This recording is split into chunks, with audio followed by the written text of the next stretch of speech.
الحمدللہ رب العالمین والصلاة والسلام علی سید الانبیاء والمرسلین قال اللہ سبحانہ وتعالی فی القرآن المجید اعوذ باللہ من الشیطان الرجیم بسم اللہ الرحمن الرحیم وَإِنَّ يُونُسَ لَمِنَ الْمُرْسَلِينَ، اور بے شک یونس علیہ السلام بھی ہمارے رسولوں میں سے ہیں۔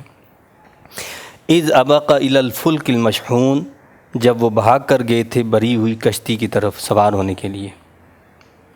یہ ہم لاک ڈاؤن میں چونکہ ہیں آج، تو اس لاک ڈاؤن کے حوالے سے تذکرہ کرنا ہے کہ یہ پہلا لاک ڈاؤن جو ہے وہ حضرت سیدنا یونس علیہ السلام کے لیے ہوا۔ اور وہ کیسے ہوا کہ آپ نے اپنی قوم کو اللہ کی طرف بلایا، قوم ماننے کے لیے تیار نہیں ہوئی، تو آپ نے ان کو بتا دیا کہ اتنے دن کے بعد جو ہے تم پر اللہ کا عذاب آنے والا ہے، اور قوم سدھرنے کے لیے تیار نہیں تھی۔ حضرت یونس علیہ السلام اس بستی سے جو ہے وہ نکل گئے، اور جب یونس علیہ السلام اس بستی سے نکل گئے، قوم نے ڈھونڈا کہ سیدنا یونس علیہ السلام نہیں ہے۔ وہ یہ جانتے تھے کہ اگر یونس علیہ السلام اس بستی کو چھوڑ کر چلے گئے تو پھر جو آپ نے فرمایا ویسا ہی ہوگا، یعنی اللہ کا عذاب آئے گا۔ چنانچہ اللہ کے عذاب کے آثار دیکھ کر وہ قوم جمع ہو گئی۔ اس قوم نے توبہ استغفار کی، اللہ سے معافی مانگی، اللہ نے اس پر عذاب نازل نہیں کیا۔ لیکن سیدنا یونس علیہ السلام نے چونکہ فرمایا تھا کہ اتنے دن کے بعد عذاب آئے گا، تو اب جب وہ چونکہ انہوں نے توبہ کر لی تھی، ایمان لے آئے تھے، اللہ نے ان کو جو ہے ان پر عذاب نازل نہیں کیا، تو یونس علیہ السلام وہاں سے چلے گئے کہ اب میں واپس نہیں جاؤں گا۔ آپ وہاں سے نکل آئے اور ایک کشتی پر سوار ہو گئے۔ تو جب آپ کشتی پر سوار ہوئے، فَسَاهَمَ فَكَانَ مِنَ الْمُدْحَضِينَ، پھر قرآن اندازی میں شریک ہوئے اور دھکیلے ہوئے میں سے ہو گئے۔ اب کیا ہوا کہ جب وہ کشتی چلنے لگی، بیچ دریا میں جا کر رک گئی اور وہ ہلنے لگی۔ اب سب پریشان ہوئے کہ اب کیا ہوگا، تو حضرت یونس علیہ السلام نے فرمایا کہ تمہارے اندر ایک ایسا فرد ہے کہ جو اپنے آقا سے بھاگا ہوا ہے۔ ایک غلام جو ہے وہ بھاگ کر آیا ہوا ہے۔ انہوں نے کہا کہ کون ہے؟ آپ نے فرمایا کہ وہ میں خود ہوں۔ خود فرمانے لگے کہ وہ میں ہوں۔ تو انہوں نے کہا کہ نہیں، ہم آپ کو تو نہیں جو ہے وہ کریں گے، ڈالیں گے دریا کے اندر، آپ تو ہمارے محسن ہیں، آپ بہت ہمارے جو ہیں ہم آپ سے محبت کرنے والے ہیں۔ تو آپ نے فرمایا کہ پھر قرآن اندازی ڈالو۔ جب قرآن اندازی کی گئی تو اس میں بھی حضرت یونس علیہ السلام کا نام آیا۔ تو پھر کیا ہوا؟ فَالْتَقَمَهُ الْحُوتُ وَهُوَ مُلِيمٌ، تو حضرت یونس علیہ السلام کو دریا میں جب ڈالا گیا تو پس نگل لیا انہیں حوت نے، یعنی مچھلی نے، درآں حالے کہ وہ اپنے آپ کو ملامت کر رہے تھے۔ تو جو ہی حضرت یونس علیہ السلام کو دریا میں ڈالا، اللہ نے ایک مچھلی کو حکم دیا کہ میرے یونس کو کوئی گزند نہیں پہنچنا چاہیے، کوئی نقصان نہیں پہنچنا چاہیے، ان کو اپنے پیٹ کے اندر جو ہے نا رکھنا ہے تم نے۔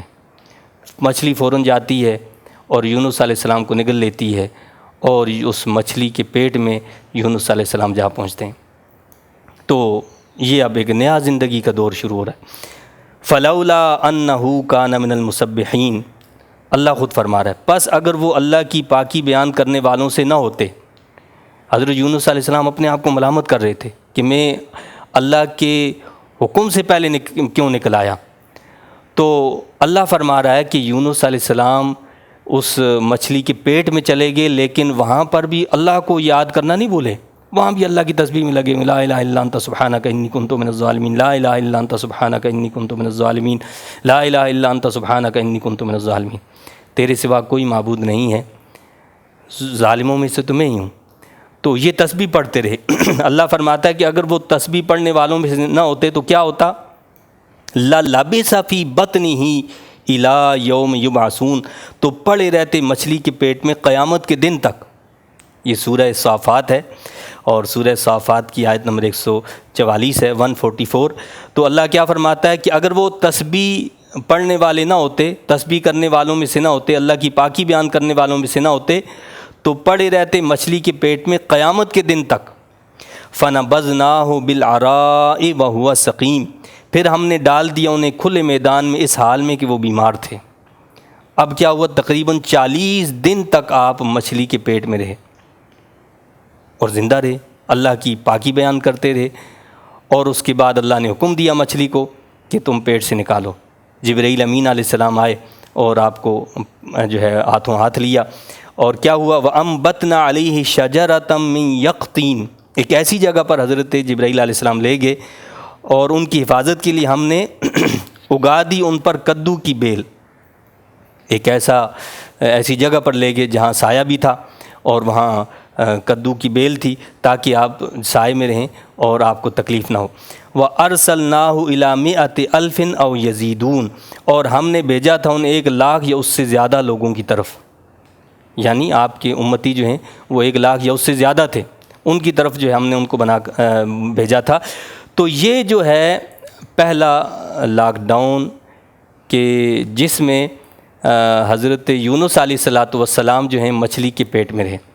اور اس سے آگے بھی آپ دیکھیں، آج ہم جو ہے ابھی ہمیں 1 مہینہ ہوا ہے، اللہ تعالیٰ جلدی ہمیں اس سے چھٹکارا عطا فرمائے، لیکن آپ وہ دن بھی یاد کریں جب اللہ کے نبی محمد عربی صلی اللہ علیہ وسلم مکہ مکرمہ میں تھے، سارے لوگ آپ کے دشمن بن گئے تھے، آپ کے قتل کے در پہ ہو گئے تھے، آپ کے خاندان کو جمع کر لیا کہ ان کو ہمارے حوالے کرو، لیکن حضرت ابو طالب نے کہا کہ ایسا نہیں ہو سکتا، ہم ان کو تمہارے حوالے نہیں کریں گے۔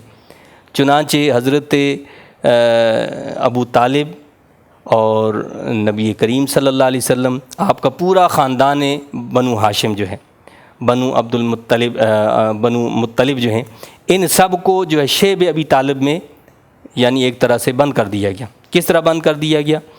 کہ ان کا کمپلیٹ بائیکاٹ کر دیا گیا۔ جتنے بھی وہاں قبیلے تھے وہ سب متفق ہوئے، انہوں نے کہا کہ نہ ان سے کوئی شادی کرنی ہے، نہ ان سے کوئی بیعہ کرنا ہے، نہ ان کو کوئی رشتہ دینا ہے، نہ ان سے کوئی لینا ہے، نہ ان کے ساتھ کوئی خرید و فروخت کرنی ہے۔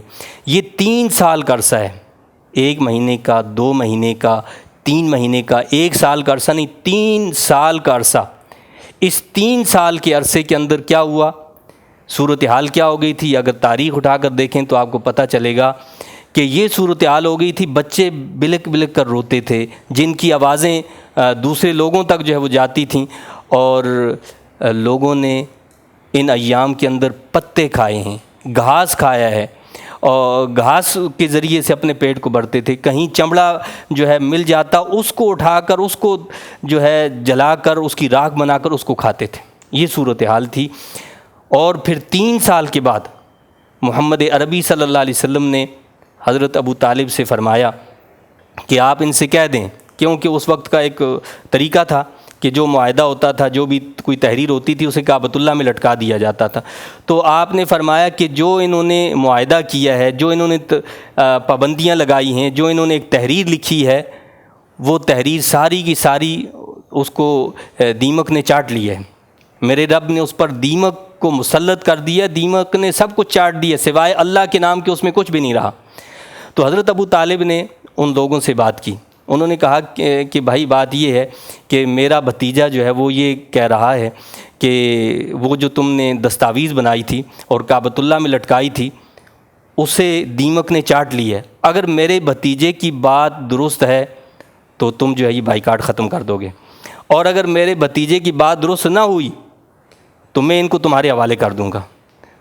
انہوں نے کہا کہ ٹھیک ہے جی، اس سے اچھی بات کیا ہے۔ جب وہ گئے اس دستاویز کو دیکھا، اللہ کی شان کہ اللہ کے نام کے سوا اس تحریر کے اندر کچھ بھی موجود نہیں تھا، سب کو دیمک نے چاٹ لیا تھا۔ لیکن جب ایمان انسان جو ہے نہ لانے والا ہو اور مہر لگ جائے دل پر، پھر کیا ہوتا ہے، کہنے لگے کہ جی یہ تو بہت بڑے جادوگر ہیں اور یہ فلاں ہیں اور یہ اور وہ ایمان نہیں لائے۔